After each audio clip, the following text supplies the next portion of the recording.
So supplements fall in this nutrition category. So if we don't have enough of something, we want to supplement it. Supplements are always supplemental. That's why they're called supplements. So that's not the foundation of our intervention. The foundation of our intervention is what we put in our mouth, what time we go to bed, who we interact with, how much movement we get each day. Those are the foundations of brain health.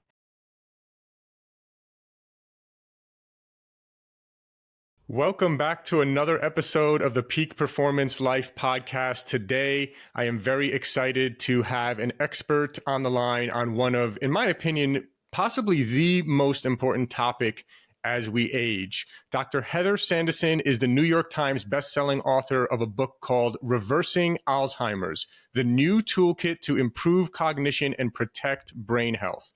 She is a renowned naturopathic doctor specializing in neurocognitive medicine, and she's the founder of Solsair Health Clinic, a premier brain optimization clinic based in San Diego, and Marama, a residential program changing memory care into memory recovery.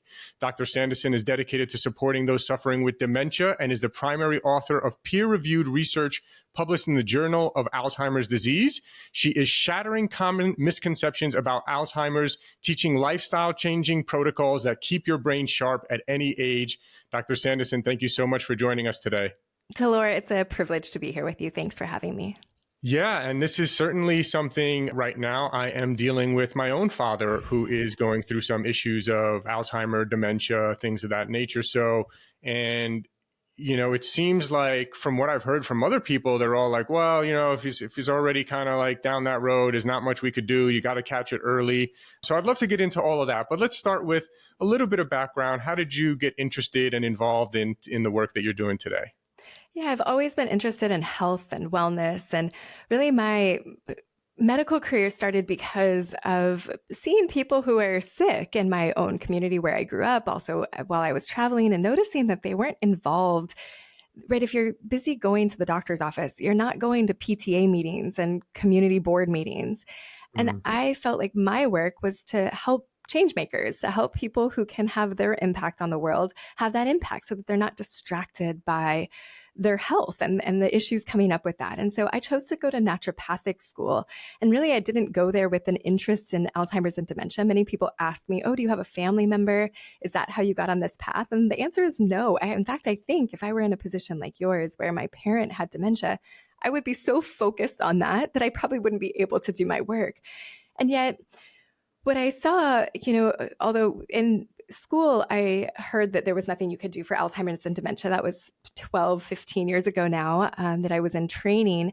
And that was the refrain. There's nothing you can do for dementia and Alzheimer's. And I heard that over and over again. And I took it as gospel. I thought that that was the truth. And then once I got out of school, several years later in 2017, I saw Dr. Dale Bredesen, my mentor, who's become my mentor, give a talk at a medical conference. And what he was sharing was really compelling. It was that if you stacked these interventions, many of which we know they're the common sense, right? They're just not uncommon practice. It's the sleep and the exercise and the diet and the lifestyle management. It's those small decisions we make every day. And he was arguing that that actually changed neuronal health. And so when I heard that, although I had heard there was nothing you could do, it really conceptually made sense to me. And so then I invested the time in going and learning more from him and really understanding how to take his principles and his interventions and apply them in a clinical setting. Well, so I still was a skeptic when I got back into my clinic, but I was on his list of trained providers. So I had very confident patients showing up ready to do the work. And I led them through it at first, really, I guess, curious, but very doubtful that they were going to get help. And they proved me wrong over and over again. And so as soon as I watched patients getting better before my own eyes, doing this thing that was supposed to be impossible, I how could I do anything else with my life other than start sharing that? I felt a moral obligation to get this information out there and to contribute to the science around it, contribute to the support that's available for people. And so that has essentially been this has become my life's work. And I hope that answers your question, but essentially that's why I'm doing this. Amazing. So I guess let's jump into it. I think there's maybe we can break it into two parts. One would be for people who have maybe family members who are already started suffering from dementia and Alzheimer's. And then, of course, some of us who are maybe a little younger want to know, okay, like this is scary. Like how do I prevent this? Right. So maybe we start with the people who already have it. What are some interventions or things they can do? I do want to ask you about a new drug that someone told me about as well that's going through trials right now as well. I'm very curious about. But yeah, let's go ahead and start there. Sure. So when we're talking about prevention and we're talking about the intervention for somebody who's already starting to notice cognitive decline, they're really the same. But with Mm-hmm. prevention, we have the luxury of going a little slower, right? We're not asking for a miracle. We're Yeah. just trying to optimize our cognitive function and our neuronal health and our whole health. And if you have like in your case, right, you've got a family member that you're genetically related to who has Alzheimer's and dementia. So I highly recommend understanding your genetic predisposition. So Mm-hmm. ApoE, APOE is an elephant. ApoE is one of these single nucleotide polymorphisms that has a outsized impact on whether or not we end up with cognitive decline and Alzheimer's or with heart disease as well. And so understanding this risk when we're younger means we can make those different decisions in our lifestyle earlier on and start the prevention process earlier on. So ApoE, you can have a two, so stay with me. This is a little bit confusing, but Yeah. I'm going to try to break it down so that anybody can you can go back to your 23andMe data, or you can ask your doctor to run this through Quest or LabCorp. This is easy to get. So Mm-hmm. you're going to get one from mom and one from dad. So everybody has two copies. And those two copies, either of those can be a 2, a 3, or a 4. So if Mm-hmm. you have a 3-3, your expectation of getting dementia is essentially like a 9%. So 9 out of 100 people with an ApoE3 will end up with dementia. The overall population around the world is 13%. That includes everybody. Now, if you have one copy of ApoE4 from mom or dad, say you have a 3-4, which is relatively common, you have a 30% chance of being diagnosed with Alzheimer's in your lifetime. And then if you have two copies of ApoE4/4, then you have a well over 50% chance of being diagnosed with Alzheimer's in your lifetime. And that amyloid plaque production is basically, it's triggered much easier than for someone who's a 3-3. And Yeah. so what we want to do is, if we know that, if we're armed with that information, then we can start making different behavioral decisions each day. And Yeah. 10, 12 years ago, people would say, oh, I don't want to know my ApoE status because it's just going to give me anxiety and keep me from sleeping. There's nothing I can do about it. And I would say that is now totally inaccurate. There's so much that we can do to support brain health. Yeah, I absolutely love that. And yes, I did get a genetic test years ago. We actually had the founder on of the DNA company not too long Yeah. ago. Kashif And Khan. that's a really good source. Yeah. And they go through the different genes. And obviously, yeah, the ApoE, the Alzheimer one is a big one. Fortunately, I didn't have that. If my father's seems to have come more because he had multiple strokes. He had kind of an event and multiple strokes, and then kind of each deteriorated more and more each year for the last 5 years since then. But yes, I think it's an interesting thing because I do know the power of what you believe and the placebo effect is very real. I mean, there's a reason why we do double blind placebo controlled trials, because before we did that, every drug would pass because of the placebo effect. Almost everything would pass. And so, it's an interesting thing, but I think that's where this whole field of like epigenetics has come in recently as well, as like your genes don't control your life. You can actually control it. I also oftentimes, I think to myself, and I'm curious what your thought is about this, but like genetics, okay, yes, but how much of genetics, quote unquote, is actually just you following the same lifestyle habits that your parents lived and eating the same foods that they ate and things of that nature too. I always wonder, like, because, again, we know if someone could have the worst genetic predisposition to something, but like you said, if they take the right actions, and that's why it is important to not be afraid. Because I was one of those people. I used to be afraid also, like, I don't want to know it. I know how the placebo effect, if I believe this, blah, blah, blah, blah. But in reality now, it's better to know and then be proactive if you know you have a higher likelihood, because your genes are not your destiny, but they can tell you what you need to be aware of and work on a little bit, right? Absolutely. And then, we hear the flip side too of like, oh, my mom, she was the healthiest. She went to the health food store and she ate the best diet. And then she still ended up with Alzheimer's. So there's nothing you can really do. And what I think that oversimplifies it, right? And so what I think might most be what would be most valuable to your listeners potentially is to go through this 6 components of brain health.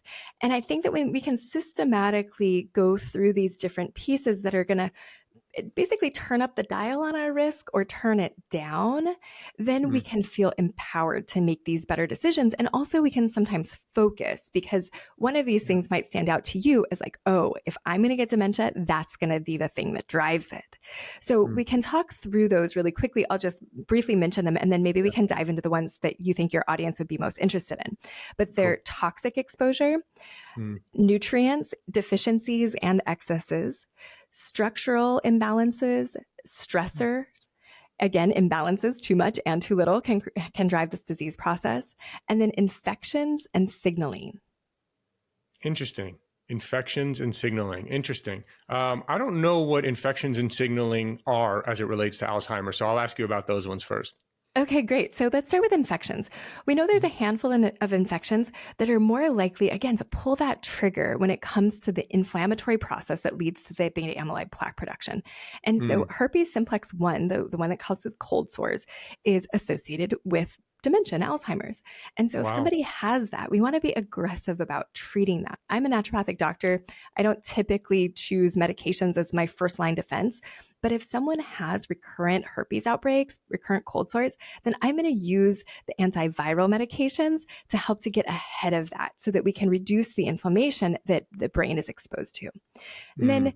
we also know that similarly, P. gingivalis, the bacteria that's associated with gingivitis, and this is like Mm. health starts in the gut starts in the mouth. We have to have a good, healthy oral microbiome, teeth, all of that is gums, so important to our health as we age.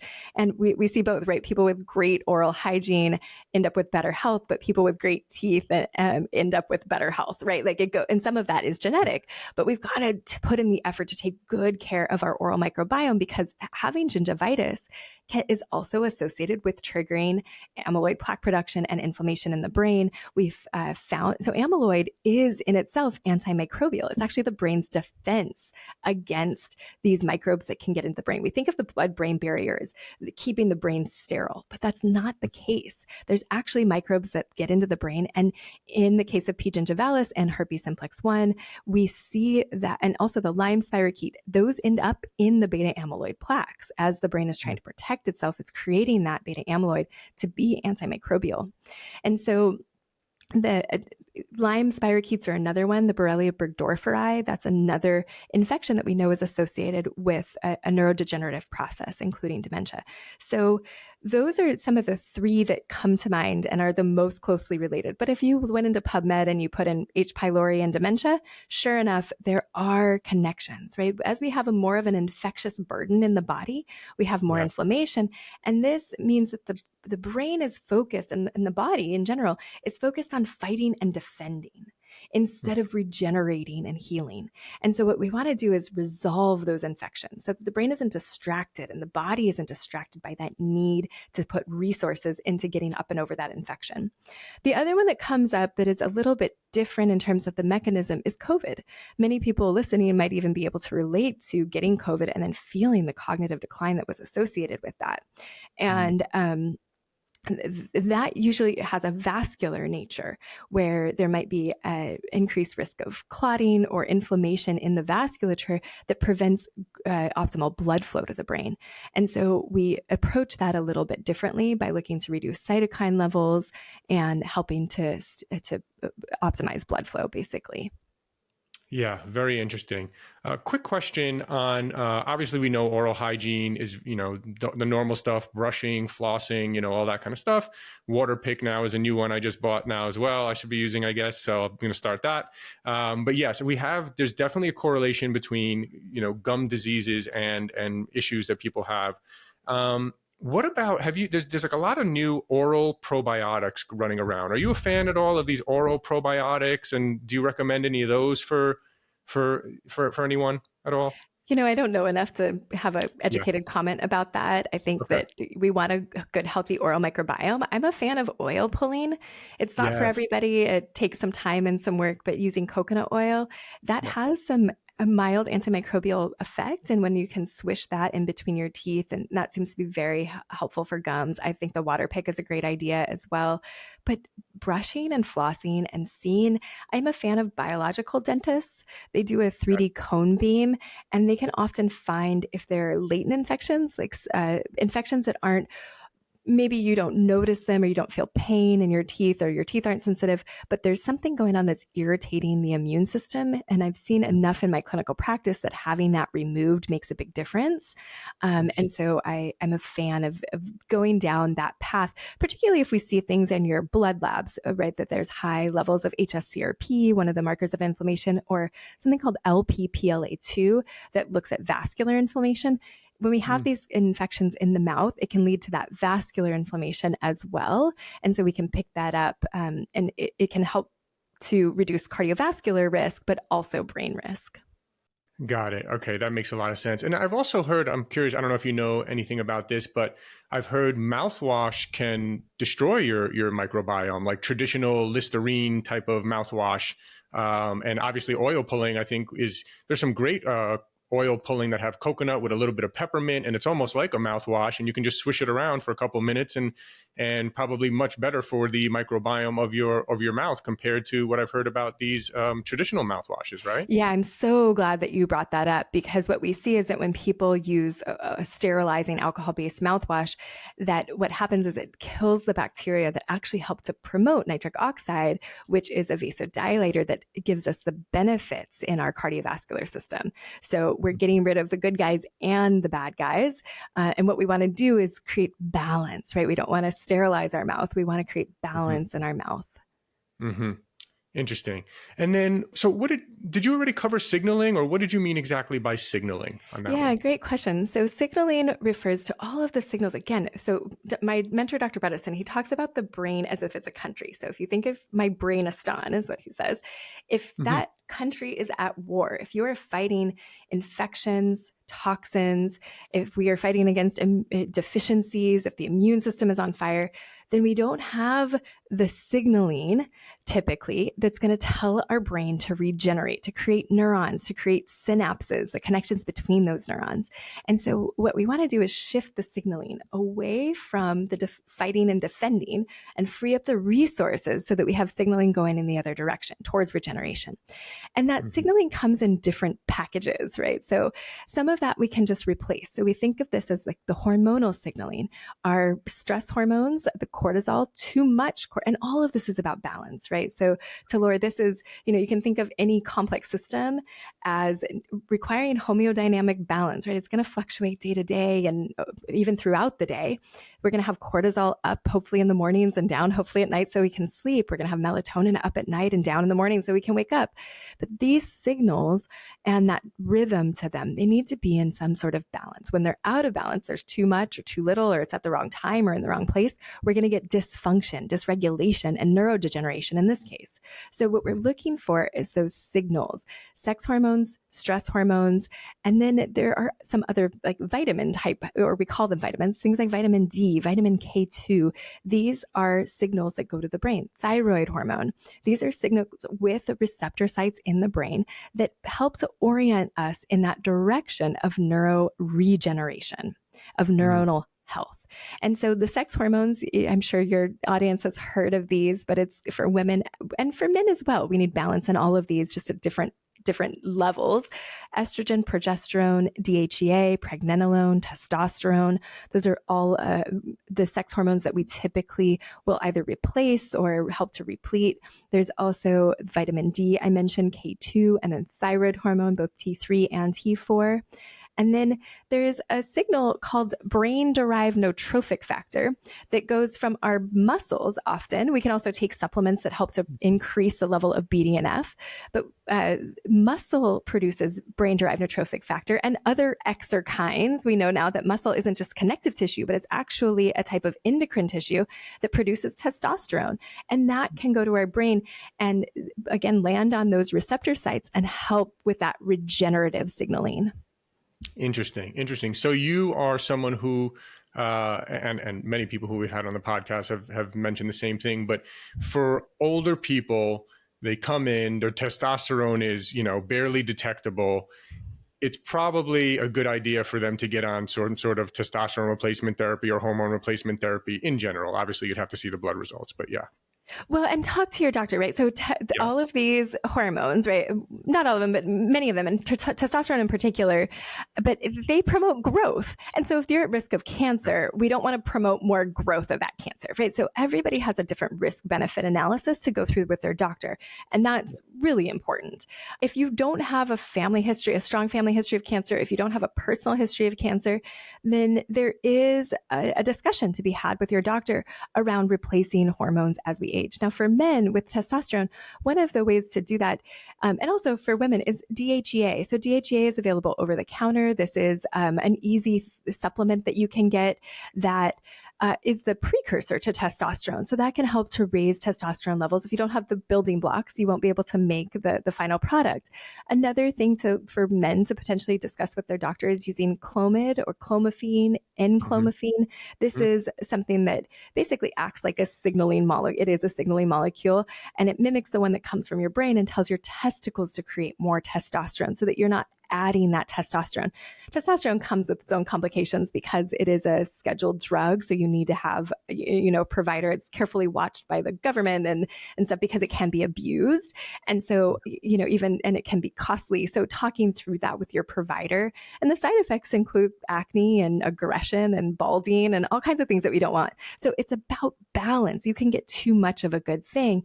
But yes, if you are older and you've been depleted, you have none of that, it's something worth considering. Testosterone also helps with building muscle mass. So as we're looking at body composition shifts as we age, we want to maybe get rid of excess adipose, particularly visceral adipose. And we recommend getting into ketosis to help and support brain health. And as we do that, we want to make sure we have plenty of muscle to prevent falls, to help with our strength as we age, and just our overall vitality, but also, again, those signals that come from muscle. And so adding a little bit of testosterone, either permanently or temporarily, and figuring out what the right dose for you is, it can make a lot of sense for both men and women. Yes.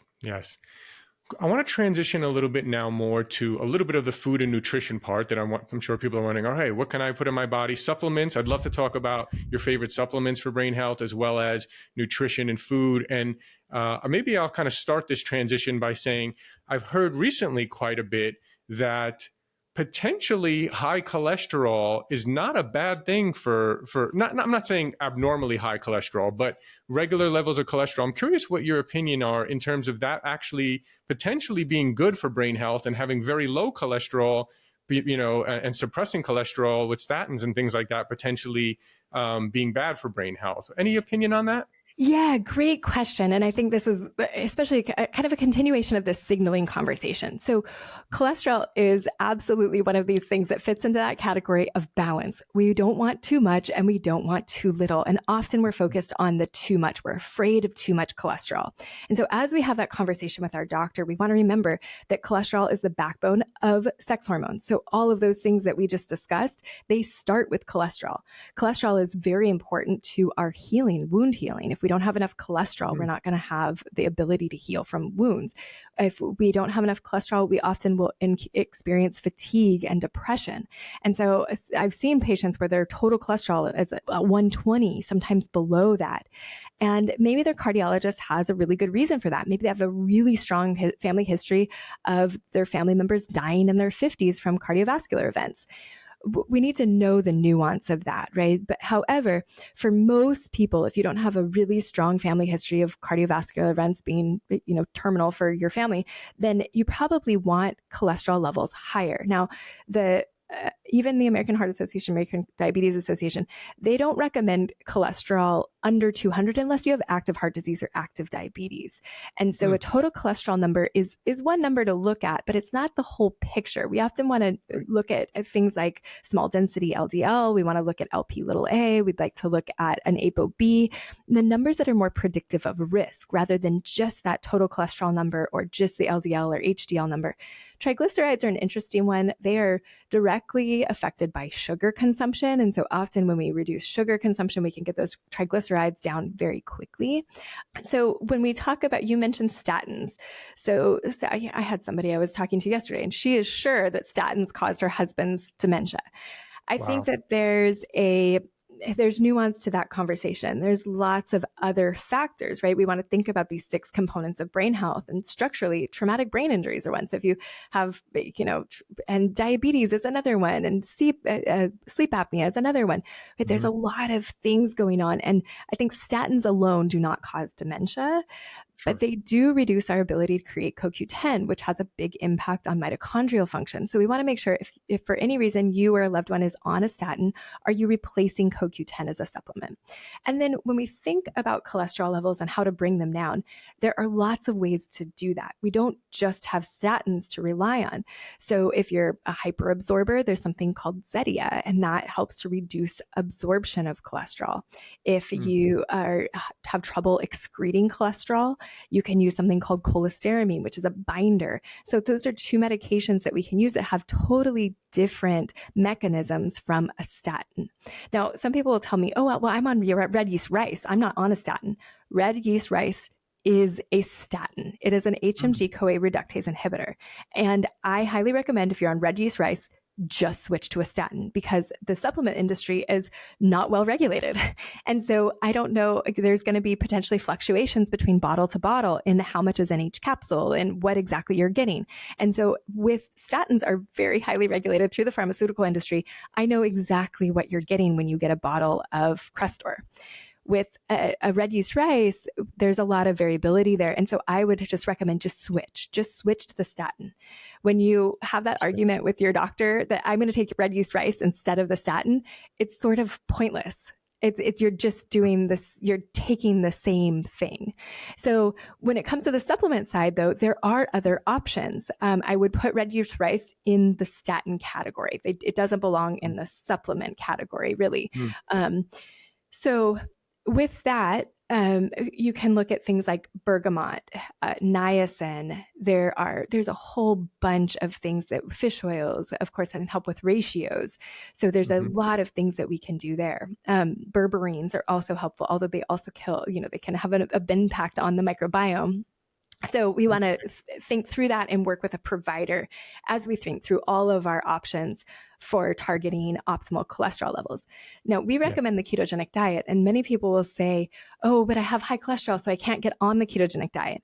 And what we often see is that if we do a high fiber, vegetable forward diet that has some animal protein and potentially some coconut oil, potentially some, grass-fed pastured eggs, all the highest quality, so that we have more of the omegas, that we change the ratios of the types of fats, we actually see improvements in cholesterol over time. That can take about 6 months. So you want to commit to ketosis for about 3 to 6 months and make sure that we start burning that excess cholesterol as fuel. And that can take a little bit of time, but we see improvements, particularly in the most risky cholesterol numbers, when the ketogenic diet is done in a healthy way. If we have a bacon and cheese diet, we're not going to get those outcomes. But if we have a mindful, healthy, vegetable forward ketogenic diet, we see improvements in cholesterol levels. Yes. Okay. Yeah. So let's get into that a little bit. So obviously it sounds like, and it's consistent with everything I've heard about Alzheimer's research and kind of recovering, healing from Alzheimer's, preventing Alzheimer's, is the ketogenic diet, which is a very high fat, essentially low carb diet. So, and now it's also, people have said, it's hard to stick to over the years. I've always been kind of paleo keto-ish. I wouldn't say I'm like under 20 grams of carbs per day, but I'm certainly under 100 grams of carbs per day.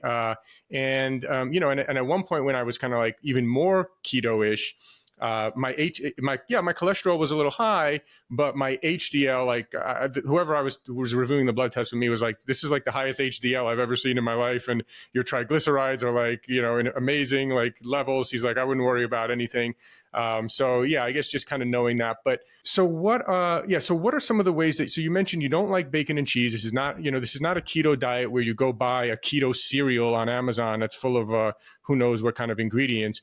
Tell us about your approach to keto as it relates to preventing Alzheimer's. Yeah. So one, we never want anyone to be in ketosis indefinitely. That is not the goal. What we want to get Mm-hmm. is the brain healing benefit of ketosis, but ultimately we want to go back and forth in and out of ketosis. We want that metabolic flexibility, and we Mm-hmm. see that being best for the brain. And also logistically, right? Like just pragmatically, you're going to have a trip to Italy, or you're going to go to a wedding, or you're going to have a birthday, and you don't want to worry about telling your daughter-in-law to cook differently on Thanksgiving, right? So just enjoy those exceptions, but make them the exception, right? So, Mm-hmm. and get back into ketosis. So one of the ways I personally do it is whenever I go on a trip, I let myself eat. I was in Japan last spring and I had sushi, and I had the matcha mochi, and I had all the yummy stuff. And then when I came back, I was intentional about getting back into ketosis. My fridge was empty, so I was able to go to the store, get all the things that were perfect for a ketogenic diet.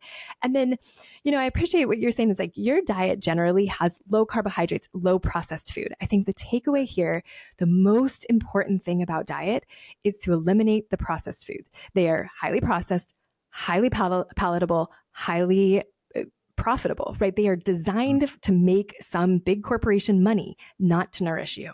That's not Mm-hmm. food. And so the biggest takeaway from this conversation about food is eliminate processed foods. That if you can achieve that or get closer to that, your health is going to be better generally. Now, the keto conversation, I think it's a really important one. And I think that the ketogenic diet is the best diet for brain health, and one that you want to come back to regularly if you're at risk for cognitive decline or if you're experiencing cognitive decline. Now, in June of 2024, Dr. Dean Ornish published his paper, which is the first randomized controlled trial showing that you could get improvements in cognition for people with early Alzheimer's disease or mild cognitive impairment. And in that, he used a vegan diet.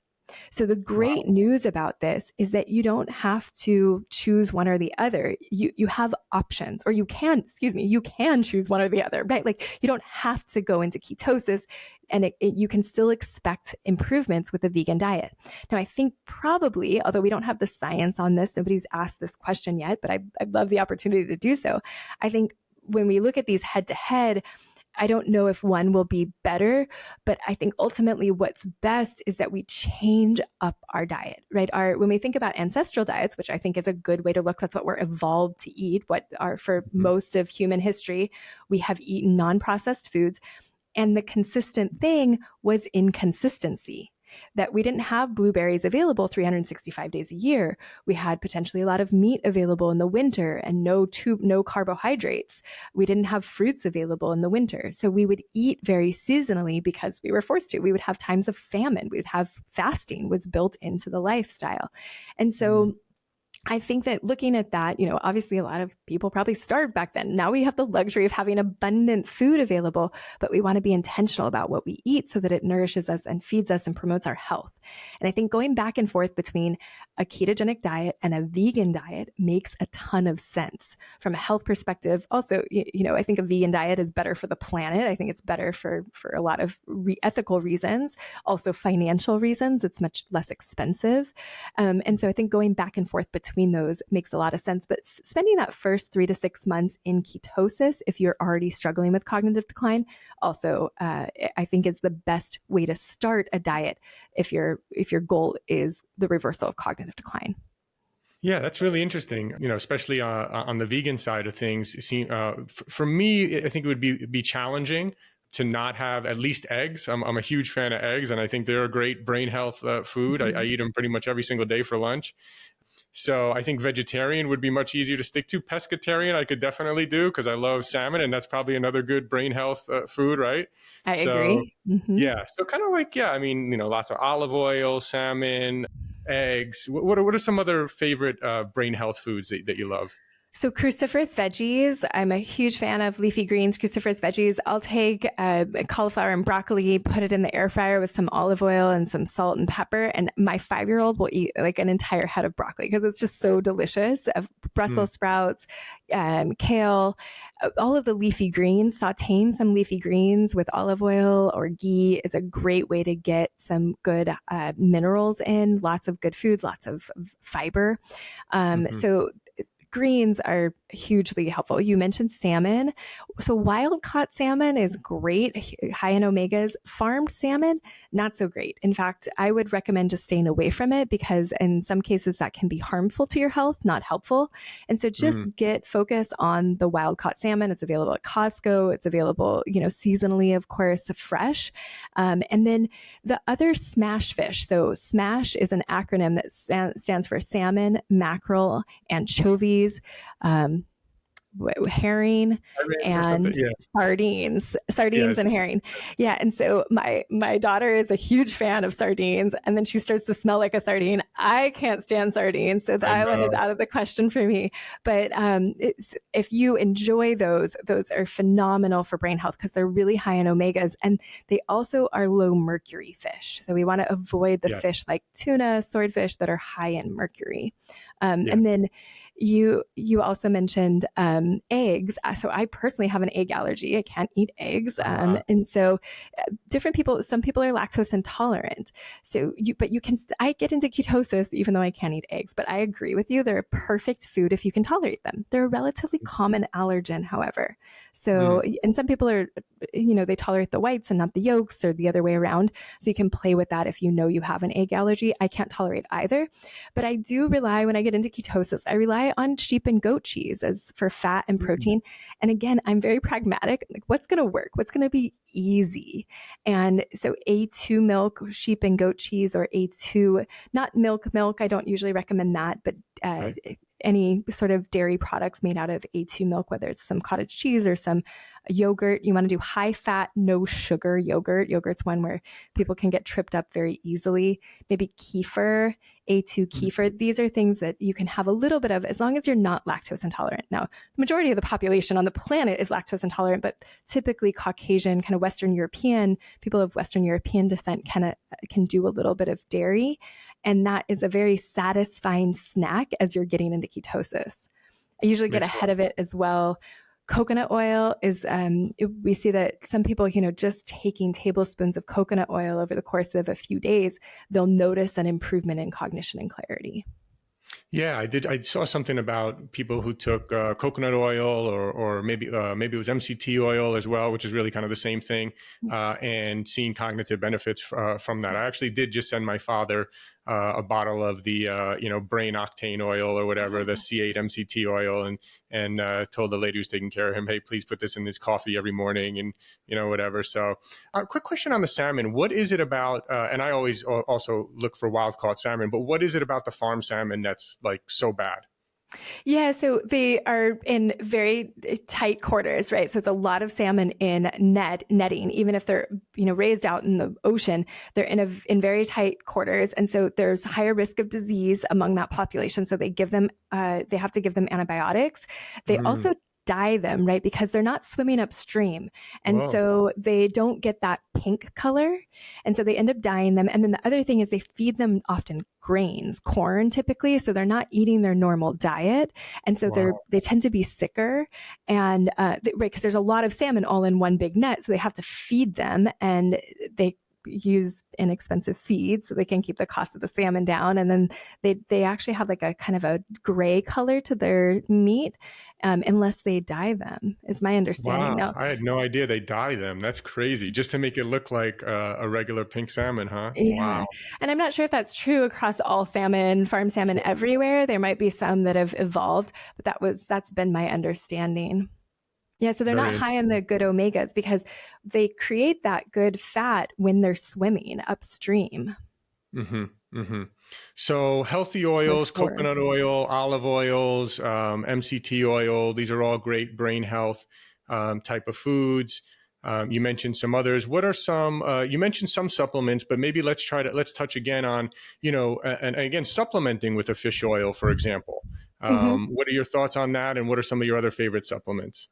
Yeah, great question. So again, supplements I always want to talk about in the context of these other components of cognitive function and brain health. So supplements fall in this nutrition category. So if we don't have enough of something, we want to supplement it. Supplements are always supplemental. That's why they're called supplements. So that's not the foundation of our intervention. The foundation of our intervention is what we put in our mouth, what time we go to bed, who we interact with, how much movement we get each day. Those are the foundations of brain health. Now, supplements can be a great way to get an easy win. Because if we're not sleeping and we use a supplement, maybe melatonin, maybe something else, maybe some phosphatidylserine to help us stay asleep, if we use something that can help us all of a sudden get better, higher quality sleep, and now we're more rested in the morning, now we can get that movement. Now we'll make that phone call to our beloved friend. Now we have the energy to make eggs for breakfast, right? We can really get into the lifestyle changes if we get that win. So top of my list is a product called Qualia Mind. This is a very sophisticated nootropic stack that contains some caffeine and helps with the production and metabolism of neurotransmitters associated with focus and cognitive function. And I've seen this be helpful for a lot of people struggling with focus and clarity, anywhere from kids suffering with ADD to adults suffering with cognitive decline. And it is the nootropic blend that we used in our clinical trial. The guys who put that together, Daniel and James Schmottenberger, are dear friends of mine. So if I sound biased, it's because I've been on the ride with them as they formulated that product, and I have a lot of trust in them as individuals, as humans, and I have a lot of trust in their product because of that. And then I've used it for nearly a decade now clinically and seen the benefits. And I also use it myself personally on days when I want to feel more articulate and on it. So that is I think it's an easy win. It's not something I recommend taking every day. People struggling with cognitive decline, sometimes they'll use it daily for 3 to 6 months. And then we go to 4 or 5 days a week. And then fish oils, you mentioned, I think fish oils are something everyone can, but not everyone, but most people generally get the benefit of supplementing with fish oil. Vitamin D, sometimes with K2, depending on whether or not you're on a blood thinner or if you have osteoporosis, some people might want to add some vitamin K2. K2 has receptor sites in the brain as well as the bones, so an influence on bone health. So we want to combine those typically. And then probiotics are another one that we often will use. Some detox support is a really common, of course, B vitamins, typically methylated B vitamins, but a lot of this starts to be more nuanced, and we want to use precise data to suggest what levels that you want to use of maybe methyl B vitamins to drive down homocysteine, or, if you have certain toxins that are present, we would use different binders depending on which ones show up. Yeah, makes a lot of sense. Get a blood test first before going out and buying every supplement you just listed and see what your levels are. I think probably the majority of people, even myself, like I try to get sunlight in the mornings. I still want to take more vitamin D. I want my levels over 50, in terms of my vitamin D levels. So I'm always supplementing with vitamin D. Most people, magnesium, it could be a good one. Fish oil, vitamin D with K2, things like that. I think usually people seem to have a lot of benefits, but of course, to get a blood test, who knows? Maybe your levels are already super high and you don't need it. So yeah, I think that's great feedback. Well, this has been absolutely amazing. I know we could talk for hours about it. Where can people follow you, learn more, get the book? Yeah, drheathersandison.com is a great place to follow us. We really focus on putting out a high quality newsletter each week where you can keep up with the science, understand kind of the conversations that we're having, what we're learning about what's available to support those with the dementia and Alzheimer's. And then the book is available. It's called Reversing Alzheimer's, wherever books are sold, wherever you get your books. And my hope is that you pass it on to somebody who needs it, right? If you read it, you get something valuable out of it, give it as a gift to the library or to somebody that you know who would benefit, because this is really about changing the narrative around what's possible for Alzheimer's and dementia. Too many people are still told there's nothing they can do to reverse this awful disease. And there is so much that we can do to delay it, prevent it, and yes, even reverse the symptoms of cognitive decline associated with Alzheimer's and help people improve the quality of life in this last chapter. Amazing. I absolutely love that. Thank you so much for joining us, and hope we can do it again soon. Such a privilege. Thank you again, Talor. Thank you. Thanks for listening. If you enjoyed the episode, can you please leave us a rating or review and subscribe? I've realized that while we have actually increased our downloads a lot, we're actually getting a lot of downloads, which I'm really happy about. We actually have very few ratings. And I realized that I've never asked people really to rate much. So I'm asking you now if you could please rate and review and subscribe. And if you enjoyed the episode, please forward it along to anyone that you think will get value out of this. Also, if you haven't checked out our line of products at buypeakperformance.com, you get 20% off your first order. That's www.buypeakperformance.com.